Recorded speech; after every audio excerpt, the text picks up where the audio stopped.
All right, let's just dive right in. Welcome to the Explainer. Today, we're literally cracking the code on a tool that's absolutely revolutionizing backend engineering, YugabyteDB. You can just think of me as your senior engineer for this session. We're going to sit down, clear up some of those nagging doubts you've probably got about modern databases, and really get into it. So grab your coffee, get comfortable, and let's unpack this massive shift in how we're handling data these days. Let's kick this off with a very real question. You know that feeling when you're just staring at an architecture diagram and thinking, man, do I really have to choose between strict data accuracy and massive multi-region scaling? It's literally the classic developer headache, right? You want that rock-solid sleep-at-night reliability of an RDBMS, but you desperately need the global elastic scale of NoSQL. So the million-dollar question is, can you actually have both without completely breaking your application? Well, let's look at the ultimate database dilemma. On one side of the ring, you've got traditional SQL. It gives you that beautiful 100% accuracy. We're talking strict ACID guarantees, meaning your transactions never fail halfway through, your data is always safe. But scaling it horizontally across multiple servers? Total nightmare. You end up doing manual sharding, which, nobody wants to do. On the other side, we've got NoSQL. It promises massive scale, it's super fast across regions, but, and it's a big but, you sacrifice strict relational integrity. For years, we've basically been told, hey, you can't have your cake and eat it too, pick one. But what if a technology came along that said, actually, you totally can have both? So here's our roadmap for today's doubt clearance session. First, we'll cover the database dilemma and enter YugabyteDB. Then it's YugabyteDB versus the old guard, followed by how it's powering banking and fintech. After that, we'll hit the pros, cons, and mistakes. And finally, we'll wrap up with the final verdict. All right, let's jump straight into part one, the database dilemma, and enter YugabyteDB. So the core concept of distributed SQL is basically the absolute magic behind YugabyteDB. It's essentially a single relational database that stretches elastically as you scale out to the cloud. Yes, it still speaks standard SQL, so your application talks to it completely normally. But underneath, it's designed from the ground up to scale across multiple machines, even different geographic regions, exactly like a NoSQL database would. And here's the absolute kicker. It does all of this distributed scaling without losing that ACID compliance we just talked about. You literally get the strict safety of a traditional database combined with the elasticity of the cloud. It's bridging a gap that's existed for decades. Let's use a quick analogy so this architecture instantly clicks for you. Imagine a global bank with physical branches in Mumbai, London, and New York.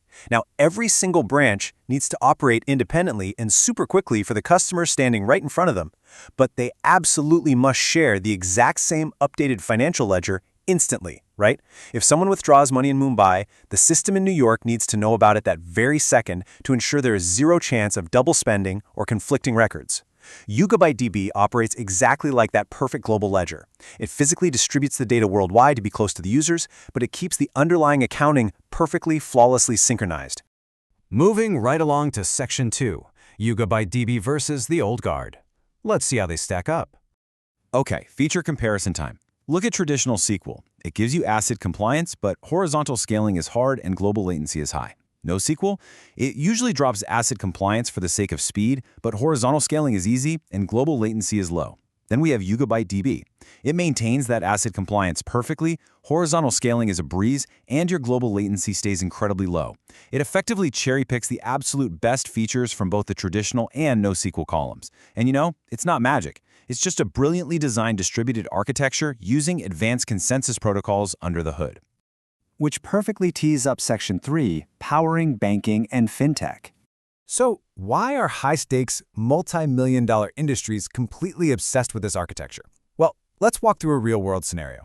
Say a user initiates a massive fund transfer in Asia. Step 1, the request hits the system. Step 2, thanks to YugabyteDB, the local node in that specific Asian region processes the transaction instantly, giving the user a super fast, lag-free experience. Step 3, behind the scenes, the global ledger securely synchronizes this data across all other global regions with absolutely zero conflicts. And finally, step 4, the transaction is verified with zero data loss. Honestly, even if a server in Europe just caught fire and went completely offline, that transaction in Asia is completely safe and the global system just keeps coming along. That is what true fault tolerance looks like. And that kind of bulletproof fault tolerance brings us directly to this staggering number, 99.999%. We're talking 5 nines of availability. Look, in modern fintech, banking, or global e-commerce, downtime literally means you are hemorrhaging money by the second. Traditional single-node databases, they are a massive single point of failure. If that one main server goes down, your whole application stops dead in its tracks. But because YugabyteDB is distributed by nature, if one node or, hey, even a whole data center fails, the other nodes just seamlessly take over and keep serving data. Your users won't even notice a hiccup. So if you take nothing else away from this part, remember this.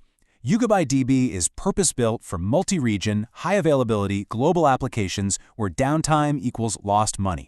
If your app needs to be alive everywhere at once, and its data has to be completely secure and strictly accurate, this is your solution. It's built specifically for businesses where just being good enough is simply not good enough anymore. Let's get into some real talk with Section 4, pros, cons, and mistakes.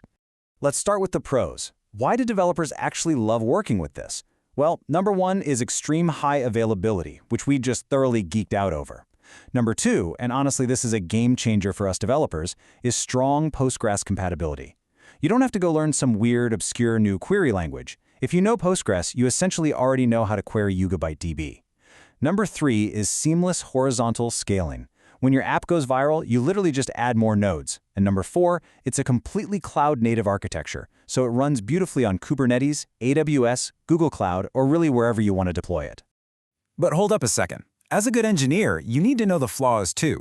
When should you not use it? First off, it is massive overkill for simple, single-region applications. If you're just building a basic blog or a local shop's backend, please just use standard Postgres or MySQL.